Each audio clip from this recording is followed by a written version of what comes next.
Hello everyone, welcome to my YouTube channel Khushali Joshi. મને ઘણા બધા સ્ટુડન્ટ્સના મેસેજીસ આવતા હતા કે ma'am we are having difficulty in indirect speech. So મેં એવું વિચાર્યું કે ફટાફટ ડાયરેક્ટ ઇનડાયરેક્ટ સ્પીચ માટે જ એક વિડીયો બનાવી નાખીએ, જેથી કરીને બધા સ્ટુડન્ટ્સ જેની બોર્ડ્સની એક્ઝામ અપકમિંગ છે, કે જેને નેક્સ્ટ યર ઓર ફ્યુચરમાં બોર્ડ્સની એક્ઝામ આપવાની છે, ઓર ઇન શોર્ટ જેના પણ સિલેબસમાં ડાયરેક્ટ સ્પીચ છે, they can easily solve this concept. And direct indirect speech is one of the most easiest topic in English grammar. Yes. So એ કેમ ઇઝીએસ્ટ છે એ તમને વિડીયોની એન્ડમાં ખબર પડી જશે. જેટલા લોકો મારા યુટ્યુબ ચેનલમાં જોડાયેલા છે એટલા લોકોને ખબર છે કે હું ક્યારેય મારો કેમેરો ઓન નથી કરતી when I am explaining a topic. But in this video I have to start my camera. Why I am starting my camera તમને at the end of video સમજાઈ જશે.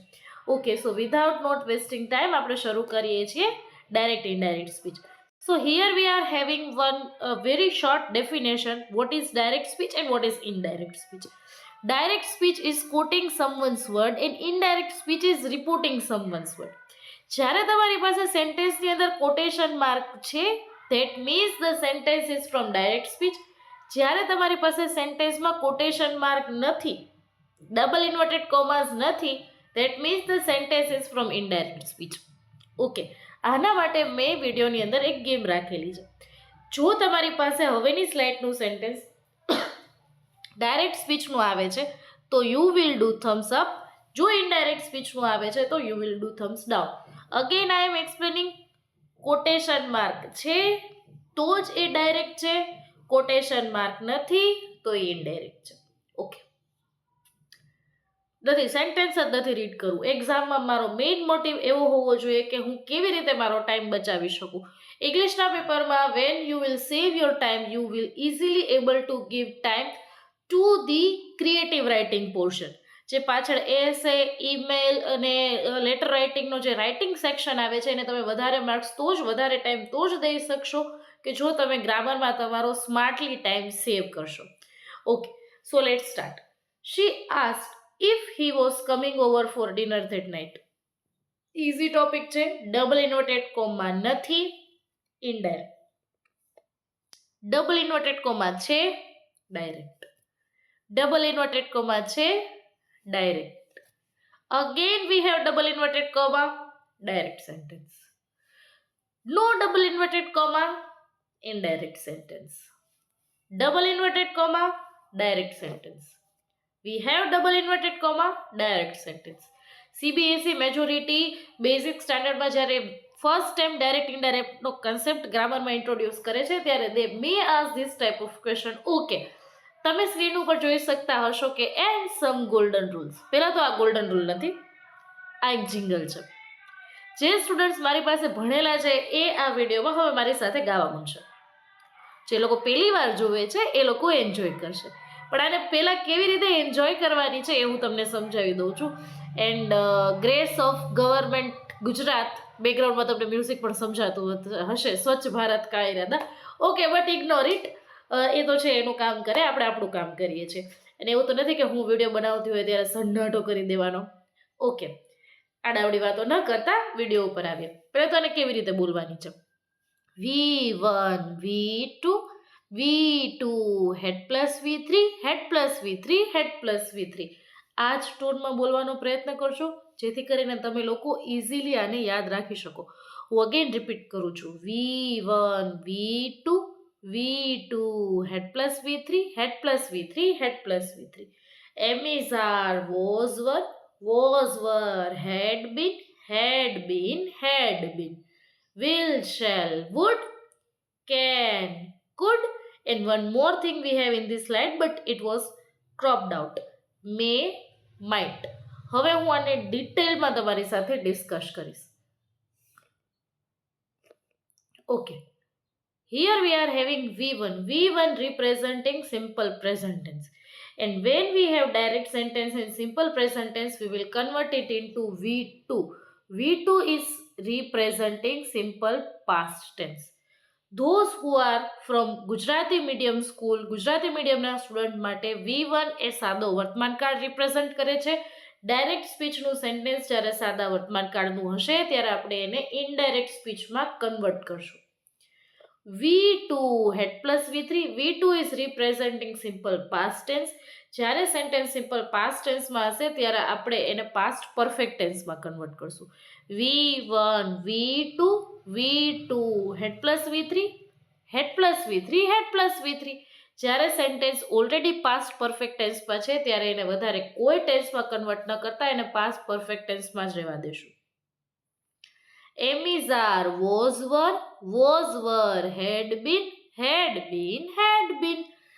Emmys are we are using when we have present continuous tense sentence and then એને આપણે convert કરશું past continuous tense. જો sentence past continuous ટેન્સમાં છે તો past perfect continuous as it is. તો એને ઇઝી વેમાં યાદ રાખવા માટે Emmys are was were had been will shall would. Yes, will અને shall બંનેનું would જ થશે એવું નહીં યાદ રાખતા કે willનું would અને shallનું should થાય છે. Those who are preparing for competitive exam, you may have this kind of question in MCQ form. તો in MCQ form તમને કે should દેખાઈ જાય તો don't think કે ભાઈ should shall છે તો should થાય. નહીં, will shall બેયનું would જ થશે. can could. અને જ્યારે તમારી પાસે ડાયરેક્ટ સ્વિચની અંદર may may આવશે ત્યારે MIGHT માઇટમાં કન્વર્ટ થશે. હવે આને કેવી રીતે અપ્લાય કરવાના મેં આગળની સ્લાઇડ્સમાં દેખાડેલા છે, પણ ફરીથી એક વખત હું ગાઈને સંભળાવું છું જેથી કરીને તમને સમજાય કે આને કેવી રીતે યાદ રાખવાનું છે. V1 V2 had plus V3 had plus V3 had plus V3. Emmys are was were had been will shall would can could may might. I hope કે તમે એન્જોય કરશો આને. Let's visit the next line. હવે અહીંયા મેં બે line already underline કરીને રાખેલી છે. વાય? કેમ કે એને હાઇલાઇટ કરવાની છે. હવે ધીસ ઇઝ ધ રીઝન કે કેમ મેં મારો કેમેરો ચાલુ રાખેલો છે. પેલા તો આને કેવી રીતે બોલવાની છે ને એ હું સમજાવું છું. I me my as per speaker, you your as per listener. I me my as per speaker, you your as per listener. હું આવી રીતે એટલા માટે કરું છું because we speaks and we listen. તો જ્યારે આપણી પાસે પ્રોનાઉન આઈ મી અને માય આવે છે એ આપણે સેન્ટેન્સના સ્પીકર અકોર્ડિંગ ચેન્જ કરશું. જ્યારે આપણી પાસે પ્રોનાઉન યુ યોર આવે છે એ સેન્ટેન્સના લિસનર અકોર્ડિંગ ચેન્જ કરશું. મેં નીચે 3 એક્ઝામ્પલ લીધેલા છે કે જેમાં આ વસ્તુ બહુ સારી રીતે એક્સપ્લેન કરાવેલી છે. ઓકે, સો એને જોઈએ. First sentence we have Mohan said I am eating pizza. હવે મોહન સેડ, જ્યારે આપણી પાસે speaker only we are not having listener ત્યારે સેડનું ટોલ્ડ નથી કરવાનું. મોહન સેડ કનેક્ટિવમાં આપણે ધેટ રાખશું. Mohan said that I me my as per speaker. Who is the speaker? Speaker is Mohan. So we will convert it as according to Mohan. Mohan છોકરો છે તો I me my as per speaker તો I નું થશે he. Emmys are was were તો ખાલી M ને જ આપણે was કરવાનું છે. બાકીનું rest of the sentence will be as it is. Means present continuous tense નું છે અને આપણે past continuous tense માં કન્વર્ટ કર્યું.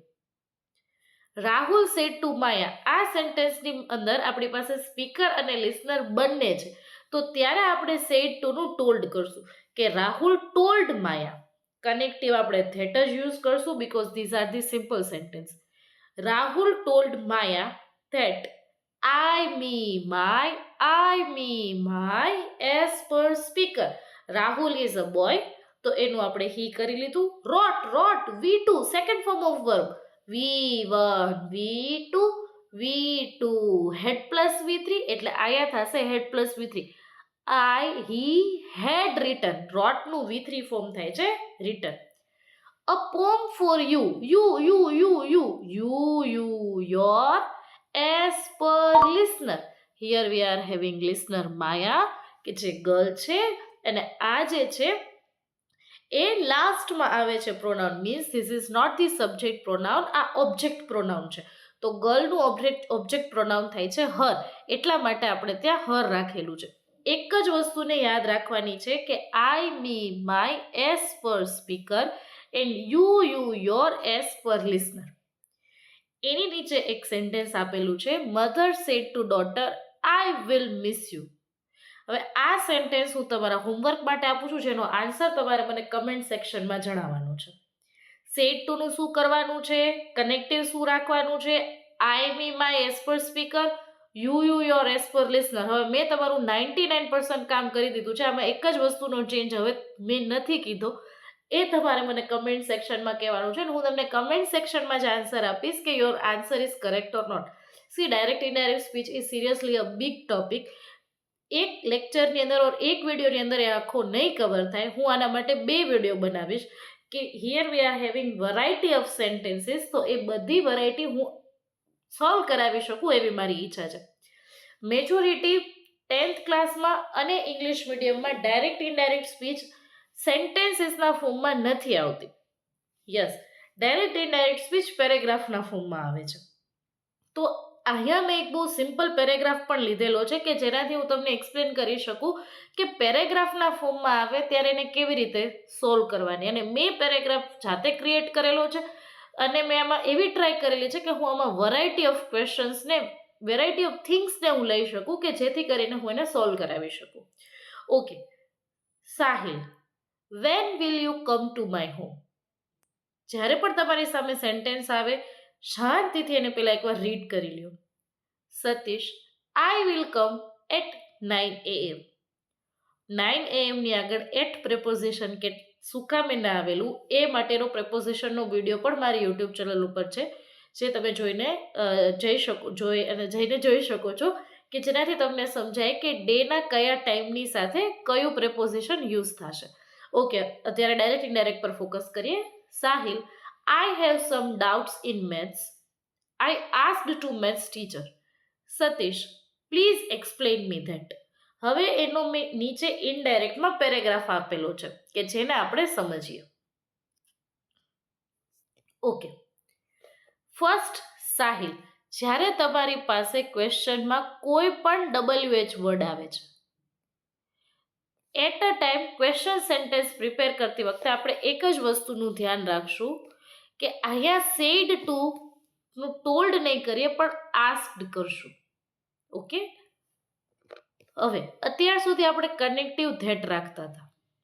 જ્યારે ક્વેશ્ચન સેન્ટેન્સ કોઈ WH વર્ડથી સ્ટાર્ટ થાય છે, અગેન આઈ એમ એક્સપ્લેનિંગ કે જ્યારે કોઈ WH વર્ડથી સ્ટાર્ટ થાય છે ત્યારે આપણે કનેક્ટિવ એ પર્ટિક્યુલર WH વર્ડને જ રાખશું.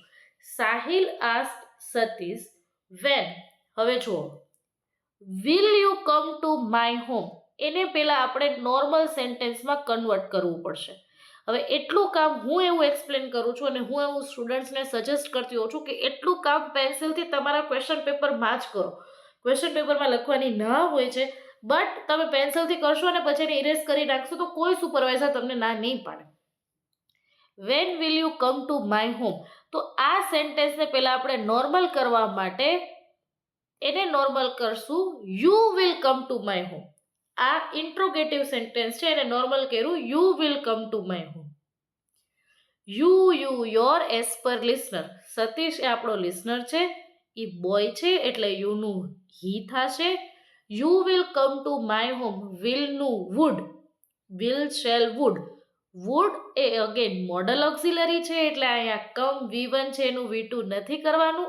After model auxiliary we are using the first form of verb. When he would come to my home, I, me, my as per speaker. Sahil A speaker છે, my A relative પ્રોનાઉનમાંથી છે અને બોયનું relative pronoun થશે his home. આખું sentence બનશે, Sahil asked Satish when he would come to his home. તમને કોઈ question પૂછે તો તમે સામે શું આપો? આન્સર ઓર રિપ્લાય. તમે આન્સર્ડ પણ લખી શકો છો અને રિપ્લાઇડ પણ લખી શકો છો. સતીશ રિપ્લાઇડ. 2 સેન્ટેન્સને જોઈન્ટ કરવા માટે આપણે ધેટ યુઝ કરીએ છીએ. આ ક્વેશ્ચન સેન્ટેન્સ નથી તો આપણે અહીંયા નોર્મલી ધેટનો જ યુઝ કરશું. I will come at 9 a.m. I, me, my as per speaker એટલે I as સ્પીકર સતીશ છે એટલે એનું he થશે, will નું would થશે. Come at 9 a.m. હવે સાહિલ સેડ નોર્મલ સેન્ટેન્સ છે એટલે સાહિલ સેડ તમે આમાં એનું ટોલ્ડ પણ કરી શકો છો. I have written told here but due to some technical error it is cropped. But આયા સ્પીકર અને લિસનર બે છે એટલે આપણે કરશું Sahil told Satish. Normal sentence that again we have I me my as per speaker. I નું થશે he, have is V1 first form of verb V1 V2 તો આપણે એનું કરશું had. Some doubt in maths question નથી દેખાતું બટ ઇટ વોઝ. હવે એને પોતાના ડાયલોગમાં એ વસ્તુને એ એડ કરે છે તો એને આપણે દેખાડશું એન્ડ એડેડ. હું આને દેખાડું છું તમને. આઈ આસ્ક્ડ ટુ મેથ્સ ટીચર. હવે એના જ ડાયલોગમાં કોઈ બીજું સેન્ટેન્સ આવે ને તો કેવી રીતે આપણે એડ કરશું બાળકો કે ત્યાં આપણે રાખી દઈશું and added. I asked to maths teacher. Asked second form of verb. યાદ કરો આપણી jingle V1 V2 V2 head plus V3 head plus V3 head plus V3. asked second form of verb head plus V3. I asked to maths teacher નું થશે he had asked to maths teacher. Okay, હવે please explain me. Please request વાળું sentence છે તો Satish requested. કોને request કરે છે? સાહિલને. મી આપેલું છે તો ત્યાં આપણે હિમ કરી નાખશું.